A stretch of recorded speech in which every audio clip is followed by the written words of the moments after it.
La Corrèze était réputée pour être un territoire viticole, surtout la Basse-Corrèze, puisqu'on a eu quand même 16 000 hectares de vignes, c'est-à-dire autant que le vignoble alsacien actuel. Donc c'était énorme pour notre département. Alors au jour d'aujourd'hui, évidemment, c'est beaucoup moins, ça s'est réduit. On est à peu près une centaine d'hectares en tout de vignes sur la Corrèze. Alors sur ces 100 hectares, on a 70 hectares qui sont en AOC et le reste qui sont en IGP et 20 de table. Bon, on a en gros 4 à 5 cépages. On a des cabernets et des merlots pour les rouges. Et en blanc, on a des chenins, des chardonnays et des sauvignons.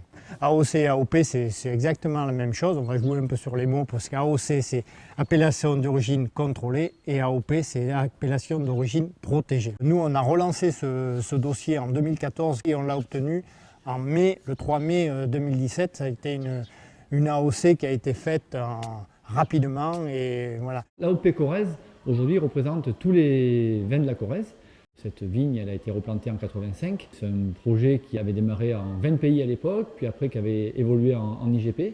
Et aujourd'hui, 30 ans après d'avoir la reconnaissance de l'AOP, ça veut dire qu'entre guillemets, on rentre dans le monde du vin, dans le monde des grands. Donc c'est une reconnaissance du travail qui a été accompli, du savoir-faire qu'on a, de la qualité de nos vins.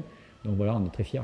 Alors c'était effectivement important d'être fédération des vins de la Corrèze pour présenter ce dossier d'AOC dans la mesure où, comme chacun le sait, nous sommes peu nombreux encore en Corrèze, il y a peu de viticulteurs et chacun de nous aurait eu probablement très peu de chance. En plus, le fait d'être fédéré au sein de 3 vignobles principaux a apporté probablement de la qualité, a apporté de la diversité, ce qui a permis à l'INAO notamment de voir que la Corrèze était riche en matière de vignobles. Alors quelle retombée pour l'AOC? Évidemment, chacun se pose la question. Nous avons déjà constaté, même si ça ne se voit pas arithmétiquement dans les ventes, que nous avons déjà des contacts avec un certain nombre de nouveaux clients, notamment des professionnels, dus à l'AOC. On a réussi grâce au collectif, donc d'abord des agriculteurs, ensuite de la profession, et puis derrière, les politiques nous ont fortement aidés, que ce soit les élus locaux, et particulièrement le conseil départemental, qui a vraiment appuyé et qui nous a ouvert des portes pour faciliter cette appellation.